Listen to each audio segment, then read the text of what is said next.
comecei a despertar para essa questão de restaurar um lugar. Tipo, eu vou ter que levantar e restaurar um lugar. Uhum. Eu vou ter que, a partir de mim, construir algo. Porque até aonde chegou a mim, não tinha algo concreto construído. Então, eu vou contar um pouquinho da minha história para Não, vocês fica, poderem entender, Sim. né? fica à vontade, pastor. Eu sou filha adotiva, né? Eu fui morar com os meus tios, eu não conheço meu pai. Eu fui. Minha mãe me deu de adoção aos 2 anos de idade, eu fui morar com os tios, né? E não conhecia a paternidade, não conhecia o meu pai biológico. E aí é muito interessante a gente falar sobre isso. Fala assim, o pai, né? Eu digo que pai não é o que o que O gera, que né? gera? O O biológico. genitor. Uhum. Não é ele. E hoje eu tenho uma figura paterna que nunca me faltou, né? A paternidade. E a Bíblia vai falar sobre isso. Eu jamais te deixarei órfão. Já fala sobre isso. Então, quando a gente vê um contexto de uma criança órfã, o Senhor dá uma promessa para ela: jamais te deixarei órfã. E foi isso que aconteceu comigo, porque eu não tinha o genitor, mas eu tive uma paternagem, eu tive uma paternidade sobre a minha vida, né? Exercendo isso, a paternidade. Porém, eu passei por muitos desafios dentro dessa adoção, de fazer parte de uma família que não é sua, eu tinha 3 filhos, né? Então, inúmeras coisas aconteceram.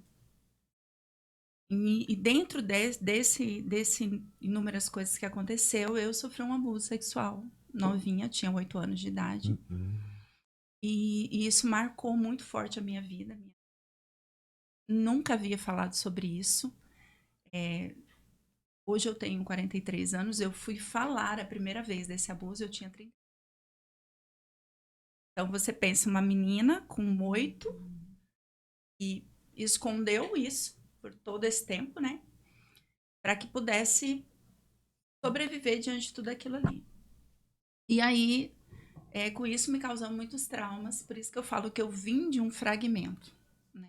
Família, E então, aos 12 anos, com 8 anos eu sofri um abuso, e aos 8 anos foi uma violência sexual concreta, né? E tudo isso, traumas em cima de traumas. Então, eu pensei, como ter uma família diante de tudo isso, né? Eu não tenho uma figura de uma família perfeita.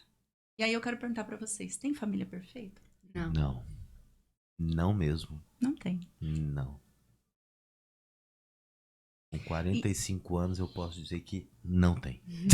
e essa busca incessante de uma família perfeita. Nessa busca incessante de uma família perfeita, a gente se perde.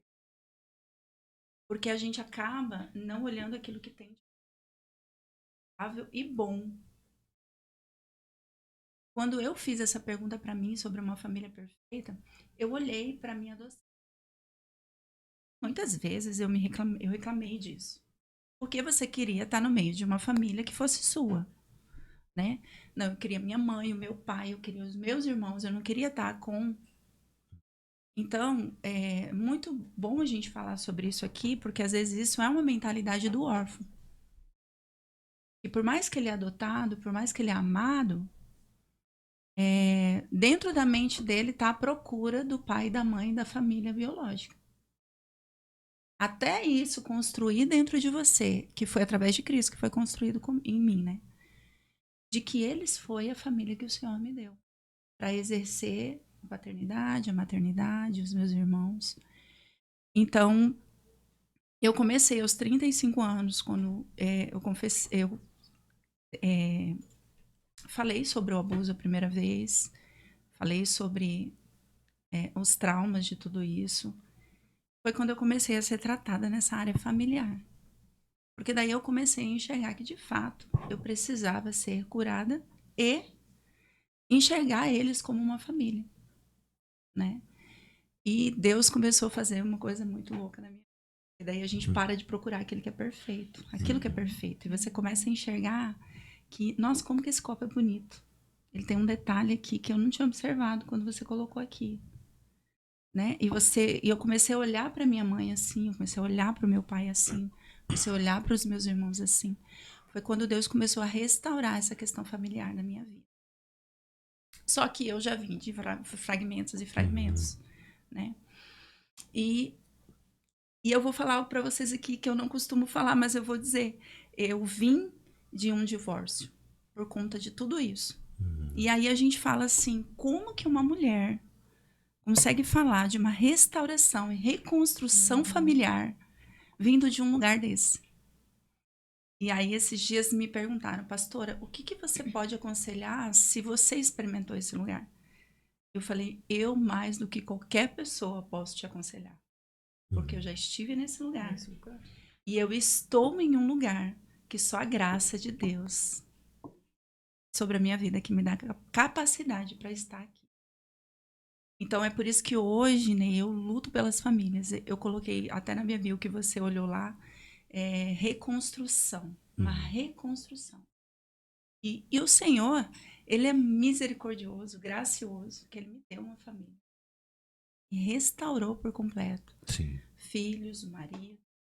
E eu costumo dizer que aquilo que é um caos, aquilo que foi quebrado, Deus ama pessoas quebradas. Eu olho assim, se eu vejo alguém muito inteiro, eu falo, Senhor, dá uma quebradinha. Né? Quando a gente vê a pessoa inteira demais, você fala, meu Deus do céu. E é só quebrado que a gente entende como que o oleiro trabalha. E eu fui uma pessoa muito quebrada. Eu sou uma pessoa muito quebrada.